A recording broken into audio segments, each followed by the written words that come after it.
8페이지에 보면 그 잠언 24장 6절 말씀이 있죠.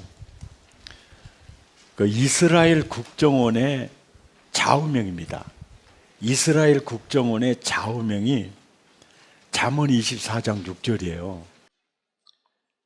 너는 전략으로 싸우라. 승리는 지략의 많음에 있느니라. 이 구절을 보면요, 전략으로 싸워야 되는데 승리는 지략의 많음에 있다. 그러니까 듣는 귀에 있다는 개념이거든요. 이게 그 수용성이죠, 수용성. 그러니까 전략으로 싸우라. 절대로 멍청하게 싸우지 말고 전략으로 싸우라. 그래서 히브리인들은, 유대인들은 매사가 전략적입니다. 자녀 교육도 전략적이고 모든 게 전략적입니다. 저는 경제 전문가는 아닌데요, 그 세계 경제사를 보면요, 경제적인 헤게모니를 가장 먼저 지었던 데가 베네치아입니다. 베네치아. 그 베네치아의 경제권을 누가 형성하고 이루었느냐면 유태인들입니다. 이 전당포. 베네치아에서 전당포. 그게 은행, 금융의 시초가 됩니다. 이게 왜냐하니까 당시에 유럽에서 밀려난 유태인들이 이 거리대금, 이건 아주 천한 직업이라고 생각했고 그것만 유태인들이 할 수 있도록 했습니다. 그래서 베네치아에서 그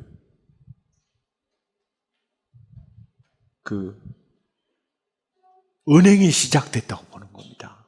그리고 유태인들에 의해서 경제적인 헤게모니를 지게 됩니다. 근데 이제 유태인들이 헤게모니를 지게 되면은 반드시 그 나라에서 그들을 몰아냅니다. 예. 그러면 그들은 다시 보따리를 싸서 다른 나라로 갑니다. 그것이 스페인입니다.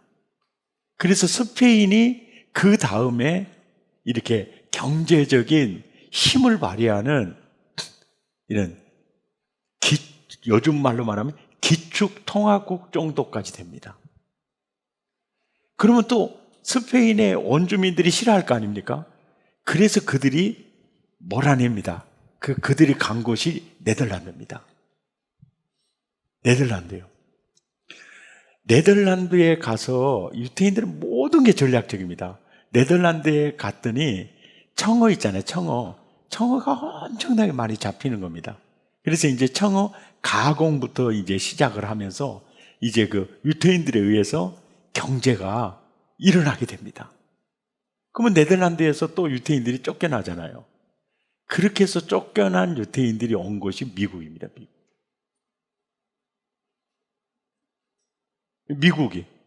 미국에 와서 유태인 리먼 브라더스 가, 또 골드만 삭스 가, 그리고 그들이 미국 연준을 만듭니다. 미국 경제권을 그들이 쥐고 있는 거죠. 그러니까 그들의 힘이 만만치 않습니다. 대단해요. 왜냐하면 그들은 매사에 전략적이면서 동시에 그들이 1년에 한 번씩 큰 모임을 갖는데 그 모임에 정치인들 다 가서 줄을 섭니다. 왜냐하면 거기에 줄이 되지 않으면 안 되고요. 거기에서는 유태인을 위한 정책, 이것을 하면 밀어주고 안 하면 밟습니다. 그래도 그들은 모든 게 전략적입니다.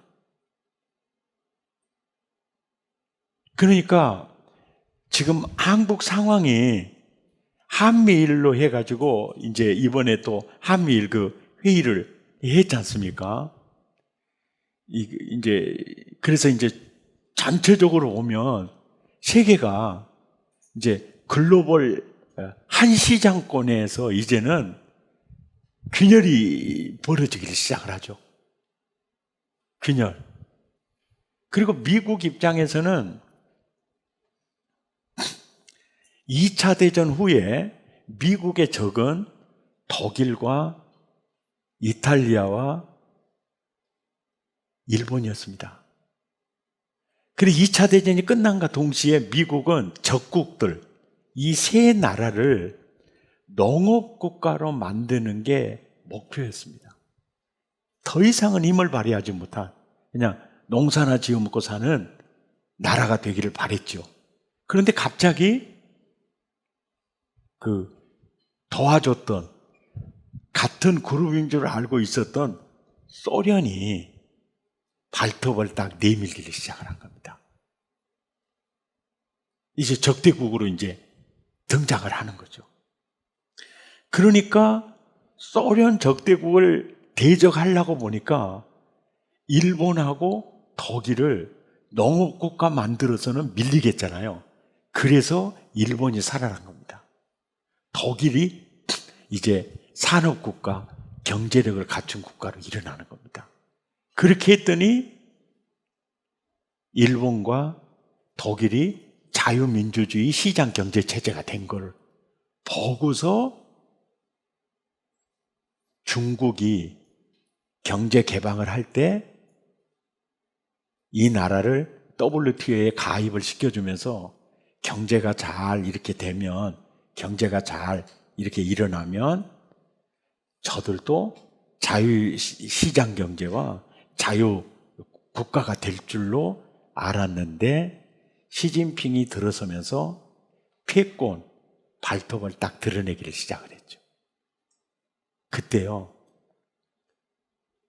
그때의 시점이 언제냐면 하웨이가 삼성 스마트폰을 앞지를 시점입니다. 그때 미국이 살짝이 받기 시작을 했죠. 하웨이 사라져버렸습니다. 그들은 굉장히 전략적입니다. 예. 미국을 움직이는 사람들은 뭐 그러잖아요. 미국 ABS, MBC, CBS, 지상파 전부 유태인들이 장악을 했고, 거기 집필진 그 제작자 유태인들이고, 금융가. 그리고 어떤 통계를 보니까 하버드, 예일 교수 학생들이 거의 60%가 유태인들이더라고요. 그 KBS의 0.2%가 하는데 그걸 보니까 그렇게 돼 있더라고요. 그러니까 지적 자원, 고급 기술 자원. 이번에 코로나 때 보니까 코로나 백신 같은 거, 그 다음에 코로나 치료제 같은 거, 놀랍더라고요.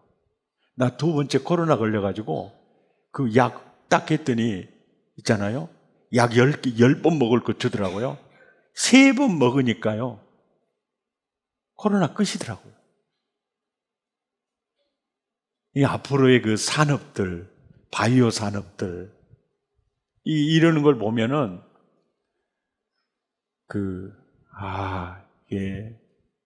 너무 이제 그런 상황이죠. 우리나라로 보면 중국의 꿈이 대만과 이제 통일시키는 건데 그 대만을 먹으려고 하면 한국에 주둔한 미군이 빠져나오면 안 되잖아요. 그래서 전략상 북한으로 하여금 국지적으로 남한을 치게 할 수 있는 전략도 배제할 수 없습니다. 내가 보는 관점이 그렇습니다. 그러나 중요한 건 뭐냐면 우크라이나 전에서 러시아가 이제는 굉장히 많이 약해져 버립니다. 그러면서 한미일 대놓고 중국을 향해서 치는 걸 보니까 그들은 뭔가 얻어있죠. 그런 것 같습니다, 보니까. 쓰잘데없는 소리 했습니다. 그러니까 중요한 건 뭐냐면 유태인들은 이게 유태인 이스라엘의 국정원에 좌우며 이 잠언 24장 6절, 저는 이 말씀을, 그러니까 저는 모든 목회를 전략적으로 해야 된다고 봅니다. 근데 탁월한 전략 수립을 할 수 있는 것은 뭐냐면 지략이 많아야 돼요. 듣는 귀가 있어야 되고, 탁월한 지략이 들어올 때 아주 탁월한 전략을 수립할 수가 있어요. 목회 전략이 있어야 된다는 거죠. 그래서 이 전략을 수립하는데 오늘 이 시대에 앞으로 목회는 행복 목회가 답입니다. 진짜 답입니다. 예. 굉장히 복음적이니까요. 자, 이제 하나님의 혁신 전략을 세울 때 하나님이 요구하는 게 뭐냐면, 하나님의 혁신 전략도 이 도요타의 CEO의 전략과 똑같습니다. 그러니까 어떻게 보면 성경에서 그대로 가지고 온 것 같은 느낌을 받아요. 하나님의 혁신 전략도요, 첫째가 지도자입니다. 그리고 단기 계획이 아니에요. 여러분, 절대로 목회 단기 계획으로 세우면 안 됩니다. 아까 제가 보여줬듯이 13평 아파트에서부터 22평에서부터, 왜냐하면 그 단계가 정말 목회자에게 정말 필요합니다. 그 단계를 거쳐야 나중에 무너지지가 않아요. 기초공사 할 때 오랜 시일이 걸리듯이 사실 22평, 13평에서 내가 많이 준비가 됩니다. 그 과정이 없이 지금의 이 건물이 전혀 존재할 수가 없는 거죠. 그 계단이 그렇게 중요합니다. 아파트, 가정교회, 22평, 51평, 이 계단이 그렇게 중요합니다. 계단이. 그러니까 계획을 세울 때 일량 내가 이렇게 돼야 돼, 이건 절대 안 됩니다. 하나님이 그렇게 쓰지 않습니다. 여의도도 이렇게 불광동에서부터 시작하고 이게 서대문에서 시작하고 그러잖아요. 계단 단계가 필요합니다. 안 그러면 안 돼요. 그러니까 하나님의 혁신 전략을 보면 첫째가 지도자입니다. 사람입니다. 사람. 두 번째가 장기 계획이에요. 장기 계획. 그리고 환경이요. 환경. 교회의 분위기입니다. 분위기. 그러니까 교회가 가정교회든 22평 조그마한 소형교회든 분위기 자체가 즐겁고 기뻐야 돼요. 그리고 희망이 있어야 됩니다. 우리는 적은 수가 모였지만 우리는 비전이 있어. 우리는 꿈이 있어.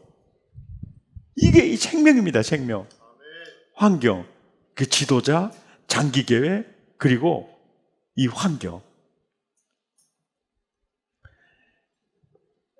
창세기 3장 1절부터 읽어보면 뱀의 유혹을 받아 토부가 무너졌을 때 딱 장기 계획을 세울 때 얼마나 장기 계획입니까? 여인의 후손을 보내어 내가 아담이 잃어버린 걸 회복하겠다. 그 계획이 얼마나 깁니까? 하나님은 굉장히 느긋하세요. 장기 계획이요. 극악 무도한 죄악이 관영할 때 창세기 5장에서 죄악이 관영해서 노아 홍수로 멸망을 시킬 때요, 하나님이 얼마나 장기 계획을 세우느냐면, 보십시오. 노아 시대에 다른 사람들은요 200년, 300년 년이 되면 다 자녀가 있었어요. 근데 유일하게 딱 한 사람, 노아만이는 500세 후에 자녀가 태어나요. 그게 뭡니까? 500년 동안 자녀가 없는 것 때문에 너무 힘든 거예요. 그래서 노아는 하나님의 은혜를 입었더라. 그게 무자한 은혜예요. 기도하는 은혜입니다. 그리고 그 기다림에 대한 500년간의 그 하나님이 태의문을 열어주지 않는 것 때문에 그는 은혜가 임했고 당시에 완전하고 의로운 자라는 인정을 받습니다. 그리고 나서야 노아를 통해서 방주를 지어서 여인의 후손이 오시는 길목을 여는 겁니다. 하나님은 절대 단기 계획 아니에요. 굉장히 장기 계획입니다. 여인의 후손을 보내기 위해 창세기 12장 1절에 아브라함을 선택하시고 부르시잖아요. 그리고 얼마나 느긋하게 장기 계획을 세워가지고 이끌어 가십니까? 애굽에 짓밟힌 민족을 구출해내기 위해서 하나님이 미리 준비하는 사람 모세를 세우기 위해서 요게벳부터 하나님이 준비가 돼요. 사무엘을 세우기 위해서 한나부터 준비를 하십니다. 그러니까 우리가 교인들을 볼 때 이렇게 기도하는 아줌마 경제적으로도 어려울 수 있어요. 근데 뭔 희망도 별로 안 보일 수 있어요. 찢어지게 가난하고 기도하지 않으면 살 수가 없고 이제 그런 사람들을 보면은 우리는 꼭 뭘 보는 눈이 있어야 되느냐면 모세를 보는 눈이 있어야 돼요. 그리고 사무엘을 보는 눈이 있어야 됩니다. 예. 그러니까 하나님이 사람을 세우실 때 장기 계획을 세우지만은 광야에서 사람을 키우지 부요한 집에서 절대 키우지 않습니다. 그러니까 여러분 목회할 때도 경제적으로 어렵고 질병적으로도 전후의 시체를 넘어서 정말 힘겹게 살아가는 분들 있잖아요. 그분들이 없으면요 새벽 기도 자리 지킬 자가 없어요. 그리고 개인적으로 보면 그 사람의 그 광야를 통해서 하나님의 계획이 반드시 있습니다. 이걸 보는 눈이 있어야 돼요. 그러면 절대로 사람 무시할 수도 없습니다. 정말 사람 한 사람도 놓치지 마세요. 예, 할머니도 놓치지 말고 가난한 아주머니도 놓치지 말고 그리고 아유 저 사람 우리 교회 뭐 헌금이나 하고서 이 절대 그렇게 보지 마세요. 그 사람이 교회 엔진 노릇을 합니다. 예, 목사는요 목회 잘하려면 사람을 귀하게 여길 줄 알아야 되고 그리고 그 사람만 보지 말고 왜냐하면 옛날 농촌에서 보면 송아지 한 마리가 탁 튀어나오잖아요. 그러면 뒤에 반드시 황소가 나옵니다. 국민 여러분 강의는 듣고 계십니까? 항상 그 사람 한 사람만 보지 마세요. 반드시 예. 그 사무엘상 1장 1절부터 보면 사무엘을 세우기 위해서 하나님은 한나부터 먼저 준비를 하고 기도를 시키거든요. 이게 한나를 보면서 우리는 사무엘을 보는 눈이 있어야 됩니다. 아멘. 어떻게 보면 이래요. 아우 장로님들이 우리 교회는 돈 좀 많이 갖고 건축할 때 막 헌금도 많이 해불고 그러면 엄청 좋거든요. 왜 우리 교회 장로님들은 찢어지게 가난해가지고 그때 주님의 계시가 임했습니다. 너 그 장로 돈 많이 벌어가지고 건축원금할 때 아예 절반을 건축원금을 해버렸으면 너 이 교회에서 목회할 수 있겠냐. 생각해보니까 못 얻었더라네요. 굉장히 힘들더라고요. 이제 올해 신학한 역사니까요. 우리 목포에 1111평 땅을 헌금하고요. 그리고 30억을 헌금해가지고 예배당을 지은 장로님이 계세요. 그러더니 얼마 지나지 않아서 그 교회가 막 띵까띵까하고 막 부흥된다 그러던데 담임 목사님이 사표를 내불더라고요. 그래서 이 좋은 교회를 어째 사표를 내버려 그랬더니 이게 뭐요? 사업가들은요 이 돈을 투자했는데 어째 교회가 이렇게 부흥 안 되냐고 저자됐다가 나요. 그러니까 내가 예수님의 종이다냐 이 사람의 종이다냐 싶으니까 그래서 그 교회 당회실에 가면은 당회장 자리가 있잖아요. 근데 옆에 상황 전화의 자리가 더 좁고 큰 자리가 있는 거야. 들어가기만 하면 겁나버리는 거야. 아이고, 이 왼수 여기 앉아있지. 몇 번 당해. 그 예배당 지어놓고 몇 번 하다가, 내가 이거 못하겠다. 하나님께서 굉장히 지혜로우신 것 같아요. 예. 그러니까 이중표 목사님이 항상 하는 얘기 그러잖아요. 당신들이 사모 세미나에서 하는 말이에요. 당신들이 권사가 됐으면 목사들이 어떻게 목회하겠냐. 그러니까 사모나 대합을 했다는 거야.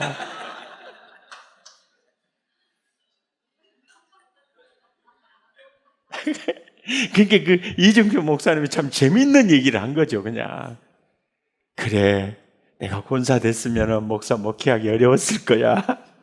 그러니까 너는 사모 되어 가지고 열받으면서 살아라. 그렇게.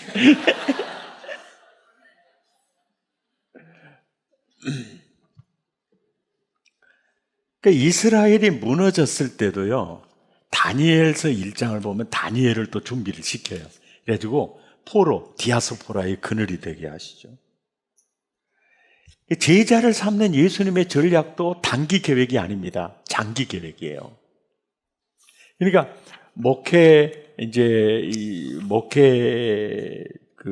저기를 하실 때, 하나님의 혁신 전략도 첫째가 지도자다. 둘째가 장기 계획이다. 그리고 셋째는 환경이다. 왜? 열정이 환경에 쉽게 먹히니까. 그러니까 환경이라고 하면 여기 책에 나와서 이 환경이라고 하는데 분위기거든요. 분위기. 예. 그러니까 좋은 분위기, 좋은 환경을 만든다는 것은 좋은 분위기를 만든다는 거죠. 예. 기도할 수 있는 분위기를 만들면 환경이 좋은 거죠. 전도할 수 있는 분위기를 만들면 환경이 좋은 거죠. 그리고 여기만 오면 우리 셀 소그룹 모임만 가지면 우리 너무 좋아. 치유와 회복이 돼. 너무 행복해. 그 분위기, 그 토양 작업이죠. 토양 작업. 네. 그 분위기. 목회는 분위기다. 분위기를 만들어야 한다. 자, 지금부터 이제 2강에서 4강까지 하나님의 마음인데요. 이제 행복목회 신학 정립하는 시간인데, 왜 행복목회여야 할 이유가 뭔가? 그리스 철학자 아리스토텔레스 말을 함께 읽어봅시다. 시작. 소유의 독자적 존재요 모든 활동의 목표다. 그렇습니다. 이 아리스토텔레스 철학자가 하는 말 중에 행복은 최후의 독자적 존재요 모든 활동의 목표라는 겁니다. 그러니까 인간이 추구하는 목표가 행복이라는 거예요. 예. 지금 지구상에 존재하는 아리스토텔레스 시대부터 지금까지요, 인간이 추구하는 궁극적 목적은 행복이라는 겁니다. 불행을 목표로 삼는 사람 하나도 없을 거예요.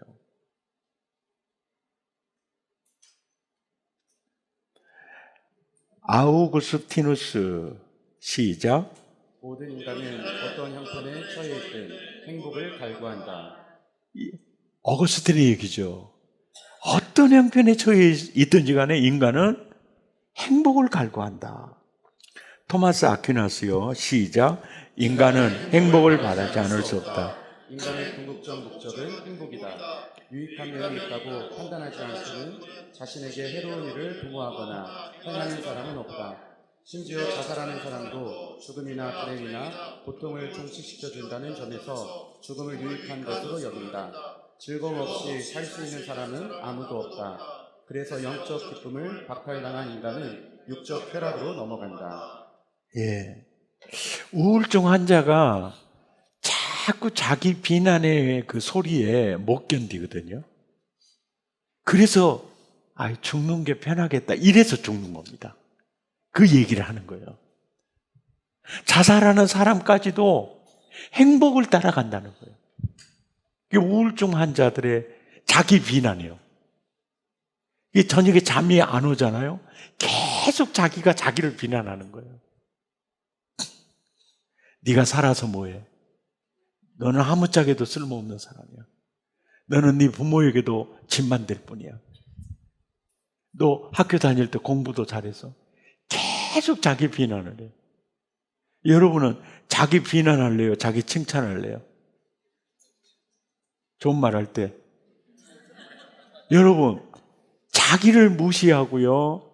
자기를 무시하고 자기를 존중하지 않고요. 자기를 너무 멀시하면요. 여러분 인생 정말 힘들어집니다. 그 시편 기자처럼 내 영혼아 네가 어찌하여 낭망하며 어찌하여 내 속에서 불안하여 하는고 너는 하나님을 바라라. 그 얼굴에 도우심을 인하여 오히려 네가 찬송하리로다. 자꾸 이렇게 내적 치유를 스스로 하는 거죠. 아멘. 리차드 심스 시작.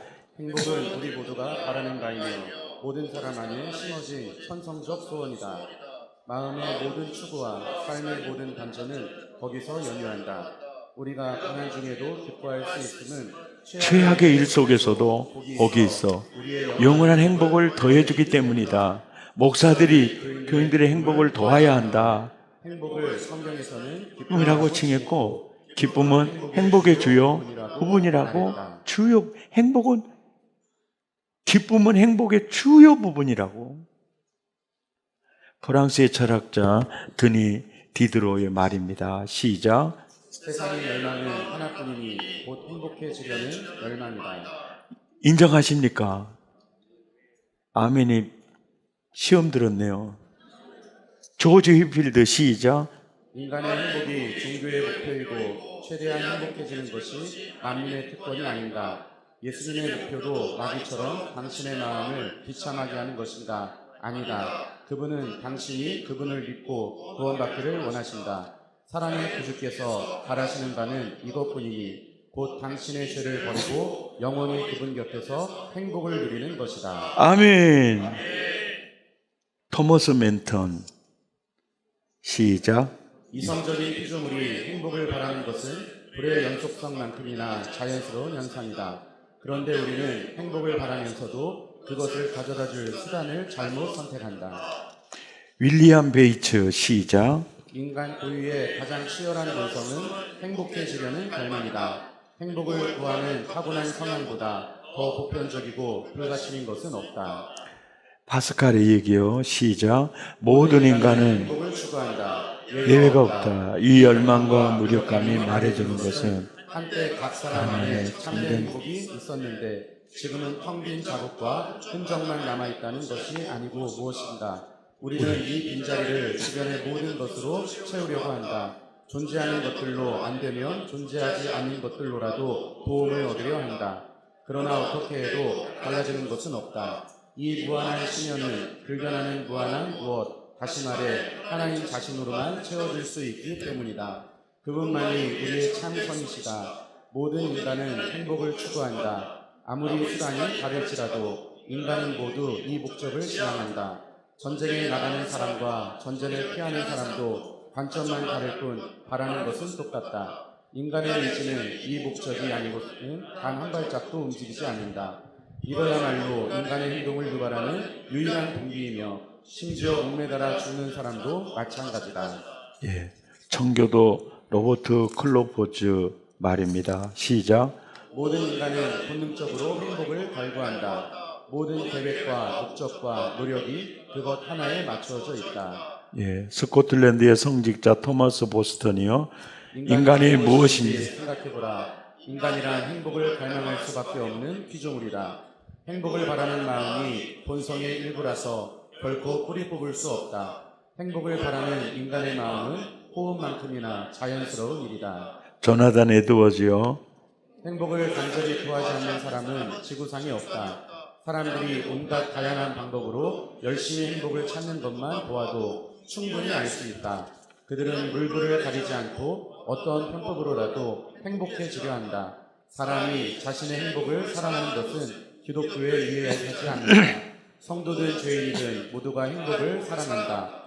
행복을 갈망하고 추구하는 성향은 모든 사람에게 있는 불변하는 본능이다. 예수님은 온 인류가 행복을 추구함을 아셨다. 그분은 그들을 행복의 참 길로 인도해 오셨고 복과 행복을 얻으려면 어떤 사람이 되어야 하는지 알려주신다. 한없이 자비로운 그분이 우리를 격려하고자 무엇을 더 하실 수 있었을까? 그분이 바라시는 것은 우리가 불행해지지 않는 것, 그 자체로 비참하게 끝날 길들로 가지 않는 것, 행복해지는 것뿐이다. 아멘.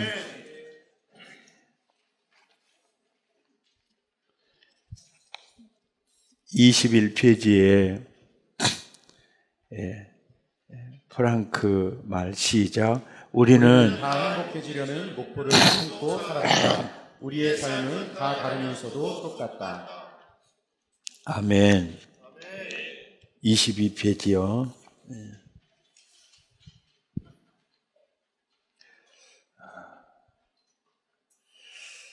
행복 목회의 눈을 이제 더 밝게 이제 뜨게 해 주었던 성경 구절이 신명기 10장 13절이었습니다.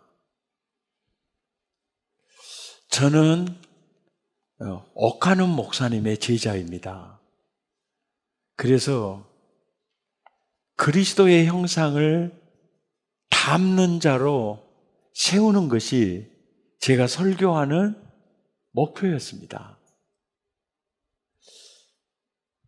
그리고 목포의 교회를 개척했던 이유는 제자훈련을 통한 복음적인 교회를 서울에는 사랑의 교회가 있는데 목포에는 그런 교회가 없었습니다. 그래서 그런 교회를 목포에 개척을 했던 거죠.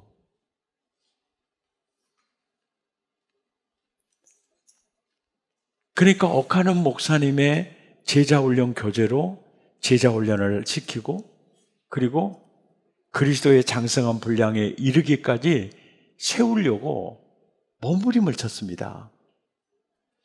그러던 중에 제자훈련 받을 때는 뭔가 좀 변화되는 것 같았는데 한 3년 지나면 저분이 제자훈련을 받은 사람이야 안 받은 사람이야 구분이 안 가는 겁니다. 그러면서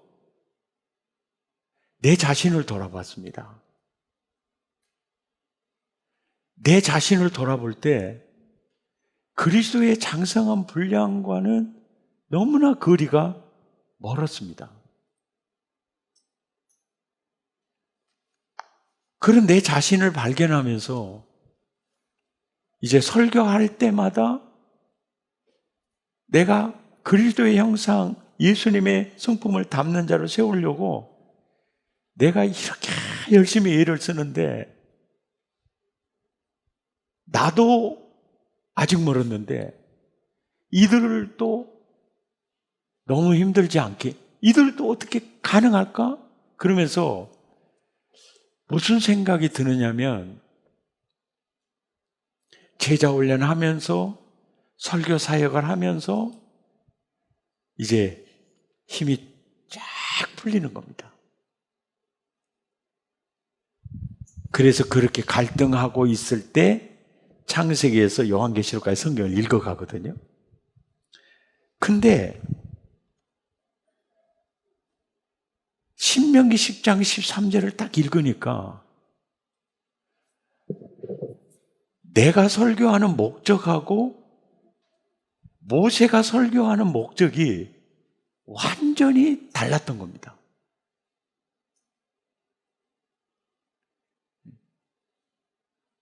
나는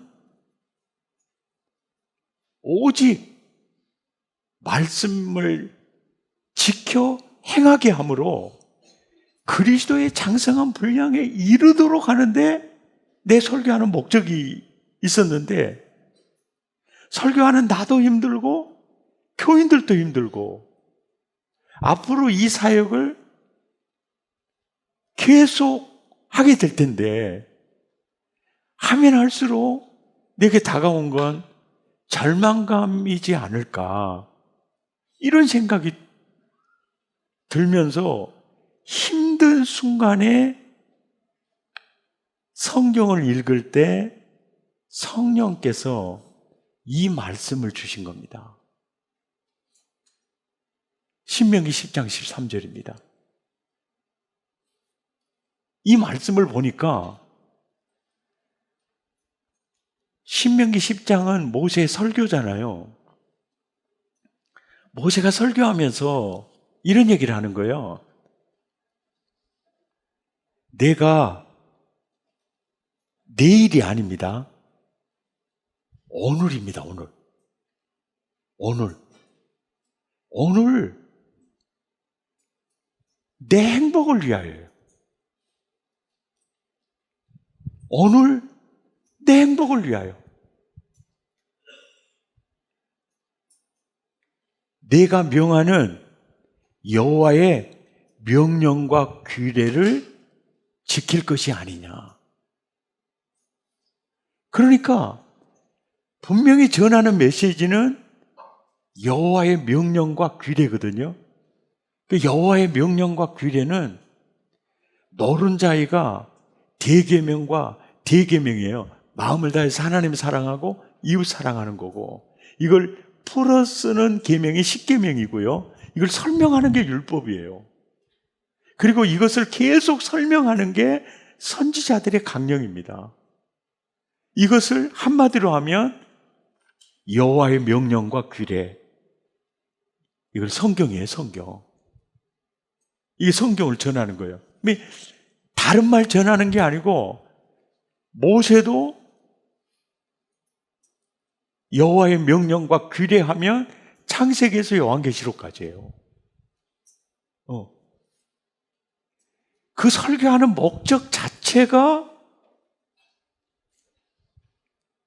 내일 행복이 아니고 오늘 내 행복을 위하여 이 설교를 하고 있는 거예요.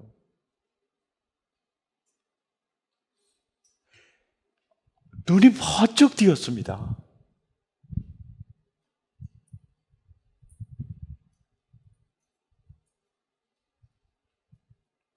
그 다음부터요, 성경의 어떤 면을 전해도 부담이 안 돼요. 이제 11조 설교를 해도 하나도 부담이 안 돼요. 왜요? 저는 이 렌즈로 본문을 보거든요. 이 렌즈로 본문을 봐요.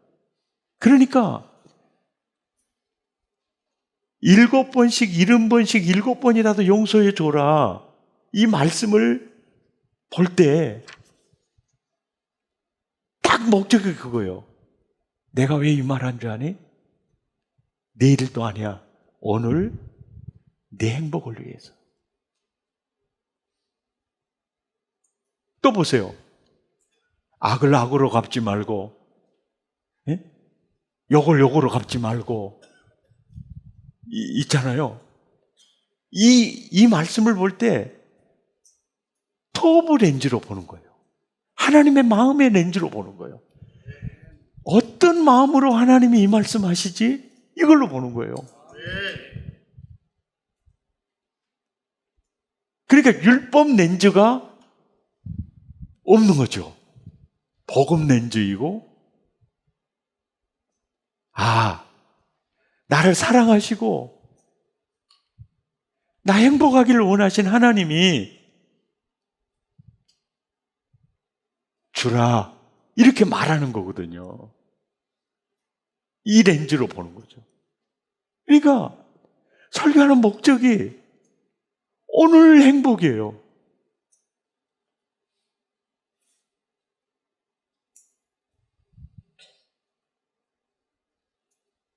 아멘입니까? 아멘. 이게 완전 내 인생을 뒤집어 버린 거예요. 어떤 말씀을 전해도 창세기부터 요한계시록까지 여호와의 명령과 규례는 뭐냐? 행복 매뉴얼이에요. 그것도 실제적으로 보면 오늘입니다. 내일 행복이 아니에요. 오늘입니다, 오늘. 예.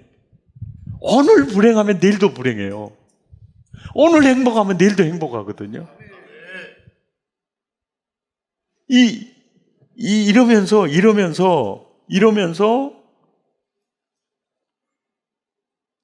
존 파이퍼가 하는 말 중에 진짜 제 가슴에 있는 말이 이 말이에요. 암에 걸린 순간에도 하나님은 그 시간을 낭비하지 않는다는 거예요.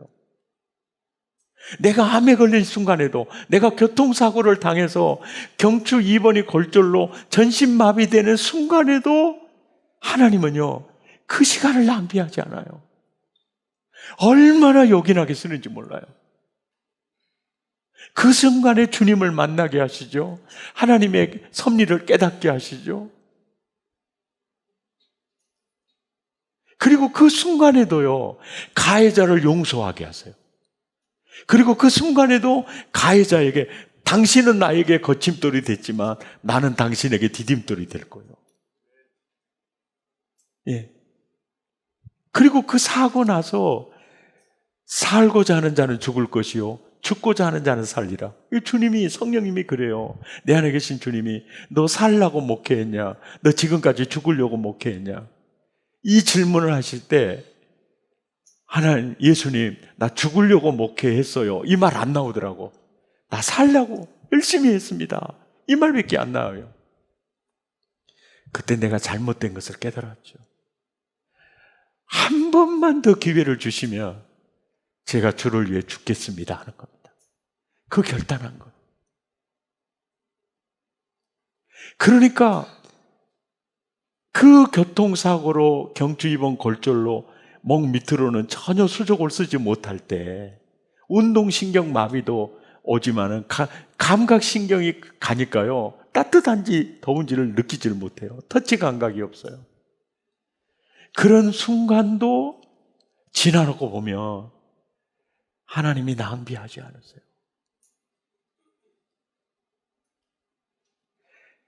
그러니까 하나님은 언제나 합력하여 선을 이루어가고 계시고 그 순간순간에도 행복하기를 원하시는 거죠. 하나님은 시간 낭비하지 않으신다.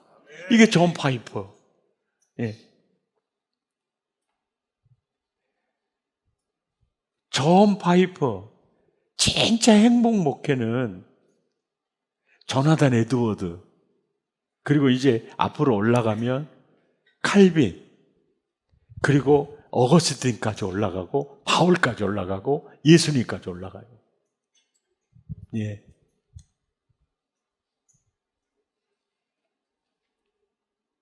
암에 걸리는 순간에도 시간 낭비하지 않는다. 이게 무슨 얘기입니까? 우리 불행하는 걸 원치 않는다는 거죠. 예. 그 순간에도 시간 낭비하지 않고 합력하여 선을 이루게 할 뿐 아니라 그 순간에도 하나님의 나라를 누리게 하는 거죠. 아멘. 그러니까 보십시오. 스데반 돌에 맞아 돌에 맞아 죽기 직전에 얼마나 공포스러울 수 있잖아요. 예? 근데 얼굴이 천사 같잖아요. 그리고 바울 보세요. 만일 빌립보서 2장 17절 시작. 만일 너희 믿음의 재물과 섬김 위에 내가 나를 관제로 드릴지라도 나는 기뻐하고 너희 무리와 함께 기뻐하리니 이와 같이 너희도 기뻐하고 나와 함께 기뻐하라. 기뻐하라. 히브리서 11장은 믿음장이고요. 믿음의 주제가 바라는 것들이 실상이고 보지 못하는 것들이 증거예요. 그리고 2절부터 32절까지요. 믿음의 영웅들을 모델링을 합니다. 근데 아벨, 에녹, 노아, 아브람 다 바라는 것들이 실상을 보고 있어요. 믿음으로 모세가 애굽을 떠나가는 것도 바라는 실상을 보고 있습니다. 그 믿음이에요. 그리고 33절부터 어떤 이들은 또 어떤 이들은 또 어떤 이들은 하면서 믿음의 역사를 표현을 해요. 근데 어떤 이들은 33절부터는 긍정적 믿음의 역사가 나타나요. 기적이 나타나고 예수 믿는 게 정말 아주 정말 즐거운 긍정적 역사가 나타나고, 그 다음에 또 어떤 이들부터는 이제 고난이 시작이 돼요. 그리고 36절에는요, 또 어떤 이들은 조롱과 채찍질뿐 아니라 결박과 옥에 갇히는 시련도 받았으며 돌로 치는 것과 톱으로 캐는 것과 시험과 칼로 죽임을 당하고 양과 염소의 가죽을 입고 유리하며 궁핍과 환난과 학대를 받았으니, 보세요, 이런 사람은 세상이 그 중심에 타오르는 행복을 억누를 수 없었더라, 이 뜻이에요. 그러니까 시간 낭비하지 않는다니까요. 돌에 맞아 죽기 직전의 스데반도 시간 낭비하지 않으셨어요. 예. 믿음의 역사가 굉장히 고난으로 순교로 나타나는데 그 순간에도 세상이 그 행복을 억누를 수 없었더라. 아멘이죠. 없었더라는 거죠. 아멘. 제가 모세 신학을 딱 한마디로 정의하라 라고 말하면 저는 행복이라고 말합니다. 히브리어로 토브라고 말을 해요. 모세의 토브 신학에 첫째로 눈을 뜨게 해주었던 게 신명기 10장 13절 모세의 설교 강론 목적이었고, 그 다음에 출애굽기 2장 1절에서 2절까지 함께 읽죠. 시작. 레위 가족 중 한 사람이 가서 레위 여자에게 장가들어 그 여자가 임신하여 아들을 낳으니 그가 뭘 보고? 잘생긴 것을 보고 석 달 동안 그를 숨겼어요. 못생겼으면 어떻게 됐을까요? 예? 자, 여러분, 여기서 그러니까 한글 성경을 딱 읽으면서 그럼 못생겼으면 죽여버렸을까? 이런 생각이 들면서 이 한글 성경만 봐도 잘생겼다는 개념이 외형적인 내용이 아니었다는 게 느껴지더라고요. 그래서 원문을 찾아봤더니 이 단어가요, 토브였어요. 신명기 10장 13절 오늘 내 행복, 그 단어가 토브거든요. 그러니까 뭡니까? 요게벳이 아들을 죽여야 하는데 그 얼굴에서 뭘 봤다는 겁니까? 예? 토브를 봤다, 토브를. 토브를 보고 죽일 수가 있어요, 없어요? 난 너를 죽일 수 없었다. 자, 이 간증을 요게벳이 이제 유모로 모세의 젖을 빨리면서 키우지 않습니까? 키우잖아요. 키우죠. 그걸 키울 때 요게벳이 그 얘기를 모세한테 어렸을 때부터 했을까요? 안 했을까요? 예? 아, 강의 들으면 생각 좀 하면서 들어봐요. 했겠어요? 안 했겠어요? 했다. 맞추셨어요. 그 다음에 두 번째. 한 번 딱 했을까요? 맨날 했을까요? 이것이 반복 설교의 성경적 설교입니다.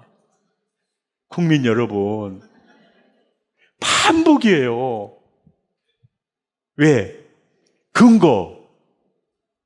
그것이 아니었으면 구전을 통해서, 요게벳의 구전을 통해서 뭡니까? 모세 오경, 창세기가 모세 대급박에 들어간 거예요. 대급박이라고 하니까 모르겠어요? 맞박에 들어가는 겁니다. 예. 그 창세기 1장 1절부터 어떤 계시가 아니에요. 구전을 통해서, 요괴벳을 통해서 모든 창조적 역사, 모든 내용이 노아 사건, 바벨탑 사건, 아브라함 사건, 이삭 사건, 이게 모두 이게 들어가는 거예요.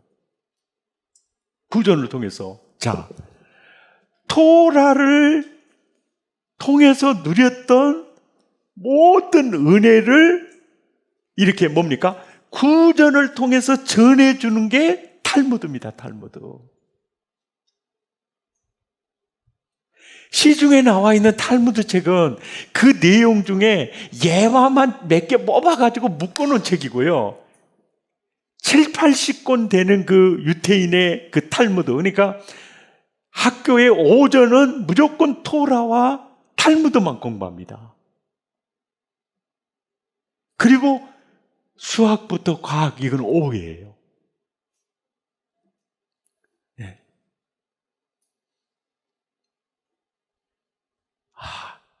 이 역사죠. 그러니까 구전이요, 구전. 그러니까 할아버지가 말씀을 적용하고 경험했던 내용들 구전으로 알려주는 게 책으로 묶여지는 게 탈무드입니다.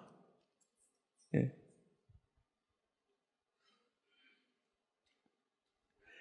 구전이에요. 그러니까 가장 성경적 설교는 따라서 합니다. 무한 반복이다. 무한 반복이 아니면 모세오경이 우리 손에 들려줄 수가 없어요. 그 어린 시절부터. 또 AS도 했겠죠. 예? 유모 찾아서 왜 안 갔겠어요? 그럼 또 맨날 반복하는 거예요.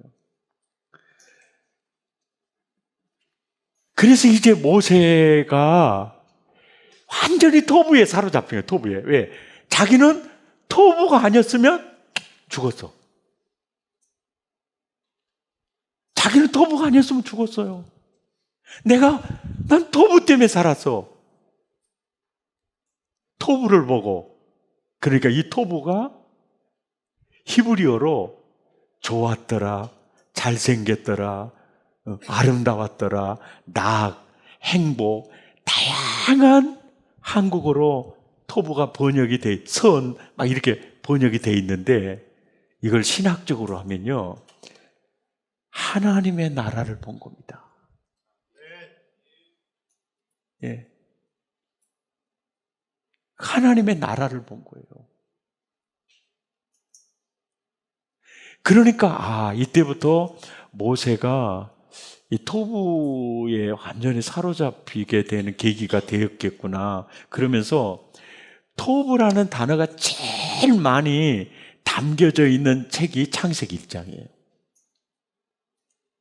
자, 창세기 1장 4절에 좋았더라 있죠. 토부라고 적어놨어요. 이 단어가 토부예요. 그리고 10절도 토부, 12절도 토부, 18절도 토부, 21절도 토부, 25절도 토부, 31절도 심히 좋았더라요. 그러니까 토부 하는 것은요, 하나님의 감탄사예요. 예. 와, 행복하다, 그 뜻이에요. 너무 좋다, 그 뜻이에요. 너무 잘생겼다, 너무 아름답다, 그 뜻이에요. 너무 행복하다, 너무 좋다, 너무 선하다. 그러니까 토부라는 그 단어 자체가 좋았더라, 아름답더라, 선하더라, 다양한 한국어로 번역할 수도 있지만 첫째로는 하나님의 감탄사예요. 하나님의 감탄사인데 이 토부 속에는 신학적으로 해석을 하면 하나님의 나라 개념이 들어있어요. 그러니까 이거예요. 하나님이 창조한 세계 속에서 인간이 하나님의 나라를 누릴 때 제일 행복한 거예요. 야, 내가 토부, 이게 네가 토부하니까 내가 토부하다는 거죠. 그러니까 하나님과 나와의 관계 속에서 내 행복이 하나님의 행복, 그리고 하나님의 행복을 우리에게 안겨주시려고 빛이 있으라, 궁창이 있으라. 그러니까 영국 무대를 다 이렇게 꾸며놓은 다음에 마지막 주인공 아담과 하와죠. 그게 나잖아요. 나를 딱 등장시키고 하나님의 소원, 나는 네가 토부했으면 좋겠어. 나는 네가 하나님의 나라를 누리고 살았으면 좋겠어. 아멘입니까? 이 내용이 창세기 1장 내용이에요. 왜 빛이 있으라, 왜 궁창이 있으라, 왜 천지를 창조합니까? 아담과 하와를 거기서 토부를 누릴 수 있도록 지금 준비하고 있는 거예요. 아멘입니까? 아, 이게 토부신학이에요, 토부신학. 그러니까 모세가, 야, 내가 왜 이 말씀을, 이 여호와의 명령과 규례를 너에게 전하는 줄 아느냐? 내일도 안 해요. 오늘 내 행복을 위하여. 할렐루야. 이 오늘 행복을 위하여.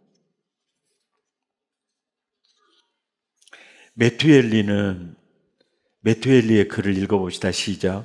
영원하신 하나님은 자신을 즐거워하시는 것만으로도 무한히 행복하신데 자신의 손으로 만드신 작품을 흡족해 하셨다. 아멘. 존 오웬입니다. 시작. 주권자 하나님이 우리와 관련하여 즐겁게 행하신 최초의 일은 우리를 거룩하고 행복하게 하시려고 영원전부터 택하신 것이다. 할렐루야. 칼빈 시작. 하나님은 자신의 자녀들을 영원히 행복하게 하실 뿐 아니라 자신의 행복에 뭐하게 하셨다고요? 참여하게 하신 거죠. 이게 하나님의 토부에 참여하게 하시려고 천지를 창조하신 겁니다. 그리고 당신의 형상대로 우리를 지어준 거예요. 아멘입니까? 따라서 합다. 안전하소나 우리는 토부. 예. 따라서 죽더라도 토부, 살더라도 토부, 병들어도 토부. 이게 토부죠. 아멘. 토마스 아퀴나스입니다. 시작. 존재 자체가 곧 행복이라는 말은 하나님께만 성립된다.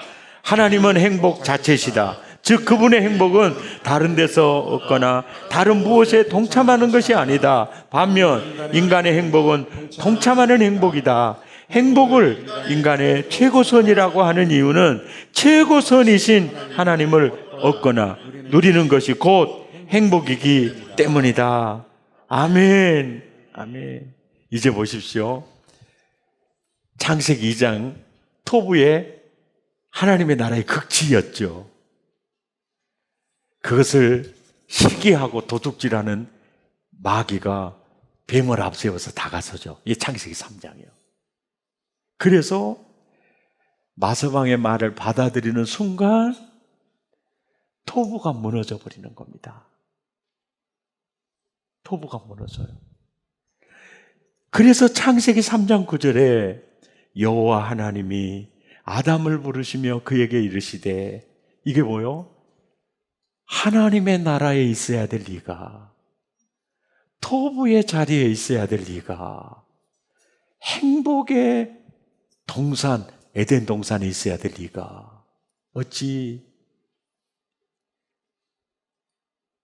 어디가 있느냐 그 뜻이에요. 너의 소속을 이제 하나님의 토부 안에 있었던 아담과 하와가 하나님의 품을 벗어나 버리잖아요. 그럴 때 가장 가슴 아파하시는 분이 누굽니까? 하나님이신 거죠. 그 심정이에요, 이게. 아멘입니까? 네가 어디 있느냐, 네가 어디 있느냐. 이게 찢어진 가슴을 안고 가는 겁니다. 토부가 무너졌을 때 정말 괴로워하시는 거예요. 안셀무스의 글입니다. 시작. 인간의 비참한 운명이여, 자신이 지음받은 목적을 잃었구나. 복을 누리도록 지어졌으나 그것을 잃고 엉뚱하게 불행을 얻었도다. 아우구스티누스입니다. 시작. 분명히 우리는 죄 때문에 경건의 행복을 다 잃었다. 그러나 행복을 잃는다고 행복을 사모하는 마음까지 잃는 것은 아니다. 왜 그리스도를 믿어 그리스도인이 되었느냐고 묻는다면 누구나 다 솔직한 답은 행복하게 살고 싶어서일 것이다. 철학자나 그리스도인이나 행복을 추구하기는 마찬가지다. 인간은 자신의 삶으로 행복을 불가능하게 만들 때조차도 사실은 행복해지기를 원한다. 아멘. 윌리엄 휘테커입니다. 시작. 우리는 행복한 존재로 지음받았으나 죄로 그 행복을 날려보는 존재들이다. 토부 회복 조치를 창세기 3장 15절에서 무엇을 회복 조치가 이제 여인의 후손을 보내겠다. 이게 원시 복음 선포입니다. 예. 하나님이 세상을 이처럼 사랑하사 독생자를 주셨다. 그 뿌리가 창세기 3장 15절입니다. 자, 여기서 중요한 내용이 뭐냐면 토부의 답은 누굽니까? 누굽니까? 예수 그리스도입니다. 자, 예수 그리스도 밖에서 토부를 구할 수 있나요? 예? 없습니다. 예수 밖에서는 없습니다. 어떤 사람이 그래요. 목사님, 한국교회에 희망이 있을까요? 그럼 희망이 있지. 그거 왜 물어봤을 거예요? 희망이 없게 느껴지니까 희망이 없게 보이는 거예요. 한국교회가 왜 희망이 있느냐? 여러분 진짜 기억하십시오. 한국교회가 앞으로 더 다운되는 모습을 지니더라도요, 한국교회가 희망이 있다. 이것은요, 복음 때문입니다. 복음이 뭐냐면 토부의 답이 예수 그리스도고요, 그리스도 밖에서는 토부가 없습니다. 찾을 수가 없어요. 교회에 이게 있는데, 교회에. 아멘입니까? 여러분, 행복의 답은요, 예수 그리스도입니다. 다른 데는 없어요. 예, 예수 밖에는 없습니다. 성령 밖에는 없어요. 성령 밖에는 없습니다. 따라서 성령은 언제나 예수님 모시고 들어오고, 예수님은 언제나 성부 하나님을 모시고 들어와요. 그러니까 성령 받으면 나 하나님 만났다? 나 예수님 만났다? 그러는 거예요. 아멘. 따라서 행복의 답은 예수 그리스도. 예수밖에 없어요. 그러니까 성령의 사역의 목적이 뭐냐면 예수 그리스도와 나를 하나 만들어주는 일이에요. 믿습니까? 성령님이 세운 교회의 일도 예수와 영혼을 하나 만들어주는 일이에요. 이게 성령 사역이에요. 아멘입니까? 그러니까 교회가 희망이 있죠. 세상 어디에도 토부 없어요. 예, 내 잔이 넘치나이다. 내가 부족함이 없으리로다. 이 세상 어디에도 없어요. 어디에도 없어요. 정확한 거, 행복의 답은 예수 그리스도. 행복 매뉴얼은 성경입니다. 행복 매뉴얼은 성경이에요. 예. 오늘 내 행복을 위하여 명하는 여호와의 명령과 규례를 지킬 것이 아니냐. 따라서 행복 매뉴얼은 성경이구나. 그러니까 여러분, 성경 말씀에 가까울수록 행복 지수가 높아져요. 그 말씀을 내 삶에 적용하면 할수록 여러분, 살아계신 하나님을 체험하게 됩니다. 이게 계속 증폭이 돼요. 예. 성경. 이거 보세요. 행복의 답 예수 그리스도가 우리에게 있죠. 행복 매뉴얼 성경이 우리에게 있지요? 없어요? 있지요. 너무너무 좋은 거죠. 그러니까 이제까지 제자훈련, 모든 제자훈련의 포커스가 성숙에 있었어요. 성숙. 그리고 전도에 있어요. 전도에 있었어요. 모든 제자훈련 교재에 제자상이 성숙과 전도에 있었습니다. 그러니까 예수 믿고 구원 받읍시다. 그러면 구원이 뭔데요? 구원을 어떻게 누리는데요? 이거는 몰라요. 이걸 구체적으로 가르쳐 주질 않았어요. 행복 아카데미가 바로 그거예요. 우리는 이렇게 행복을 누릴 수 있어요. 우리는 이래서 행복한 거예요. 아멘입니까? 이 교재예요. 그러니까 이 행복 아카데미 함께 나누다 보면 행복해지는데 힘들지가 않죠. 근데 이 교재를 갖다가 그냥 가르치려고 애쓰는 종자들이 있어요. 그 사람들은요, 다른 사람 다 지도 죽고, 그 사람 만난 사람도 죽고, 그래요. 이 교재는 가르치는 교재 아니에요. 확신의 삶 빼놓고 회복의 삶, 행복한 삶, 축복의 삶 절대로 가르치는 게 아닙니다. 그냥 하면서 행복해져요.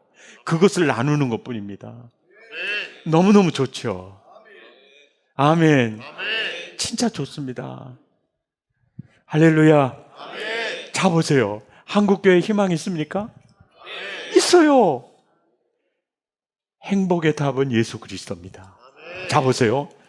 온 인류 모든 김씨 박씨 모든 종자들이 추구하는 건 딱 행복입니다. 그런데 그 행복은 물질에도 없어요. 그거는 인기에도 권력에도 없고요. 오직 예수밖에 없어요. 여인의 후손 마니토브의 답입니다. 믿습니까? 세상에서 정말 맛있는 라면이 있어요. 주와 함께라면. 주와 함께. 우리 한번 불러볼까요? 주와 함께라면. 뭐 가다가 시간 되면 끝나고 그래야 되겠네. 반주자 없어요?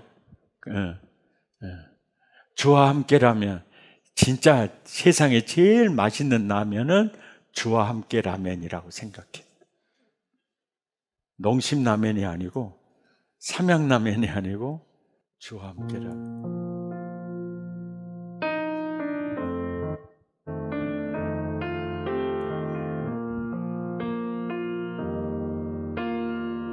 주와 함께라면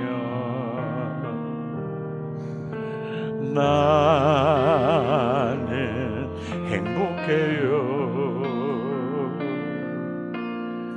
참된 부요함이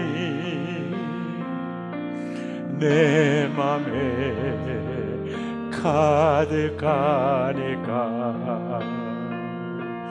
때로는 날 유혹하려고 세상 바람 휘몰아쳐 와도 나는 결코 잊을 수 없어. 자비로운 주의 음성을 주와 함께라면 나는 행복해요. 참된 건강함이 내 맘에 가득하니까 때로는 날 넘어뜨리려. 아멘. 또 휘몰아쳐 나는 이어낼 수 없어. 다비로 주의 상기를 주의 마음 아시는 주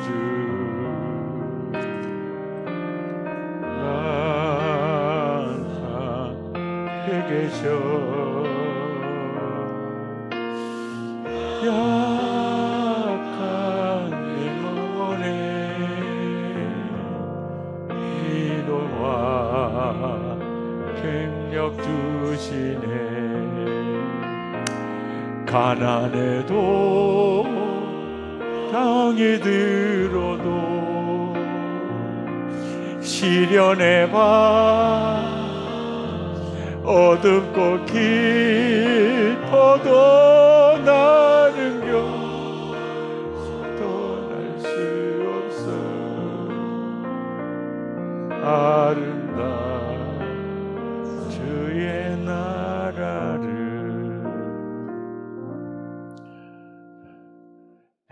아멘이죠. 한 10분 쉬었다가 다음 강의 또 하겠습니다.